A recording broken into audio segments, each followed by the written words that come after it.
Walah guys, ternyata buku Madilog ini adalah buku.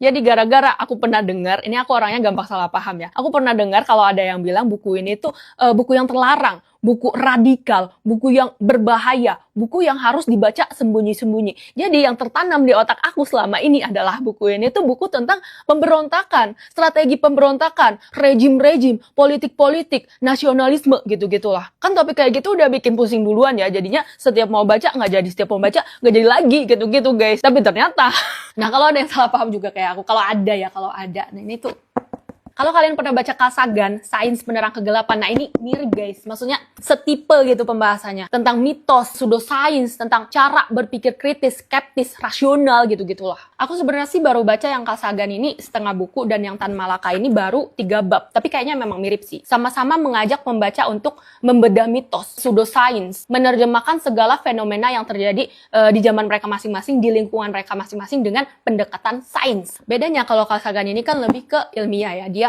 menganggap pseudosains itu sebagai sebuah fenomena. Jadi dia memunculkan pertanyaan-pertanyaan skeptis, lalu dia bahas dengan memaparkan bukti-buktinya. Dan dia juga membahas dari segi psikologis manusia, kenapa pseudosains itu bisa tercipta, kenapa orang-orang bisa mengaku melihat UFO, diculik alien gitu-gitulah. Lalu dia mengaitkan beberapa fenomena pseudosains dengan fenomena alien dan UFO ini. Nah, kalau Tan Malaka ini lebih ke mengajak pembaca untuk memikirkan mitos, mistis, gaib itu secara logika berdasarkan fakta-fakta sains yang dia pahami. Jadi dia jabarkan dulu teori-teori sainsnya semuanya, baru pembahasan tentang mitosnya itu dia selipkan di bagian contoh gitu sih. Aku baru baca 3 bab, jadi ya kira-kira gitulah. Bagian yang sulit dari buku ini adalah gaya bahasanya, jujur. Aku harus baca berulang-ulang baru, oh ini maksudnya bapak ini gitu loh. Minimal harus baca 100 halaman dulu baru bisa terbiasa dengan cara ngomongnya. Aku nggak tahu ini bahasa Indonesia zaman dulu atau Tan Malaka kan orang Minang ya. Mungkin dia pakai susunan bahasa Minang gitu. Atau Melayu. Karena katanya yang udah pernah baca yang orang asli Sumatera atau Minang atau Melayu itu katanya nggak bermasalah sih. Nggak terkendala dengan bahasa ini. Tapi untuk aku yang keturunan Jawa ini ya lumayan menguras otak ya. Kayak setiap balik halaman itu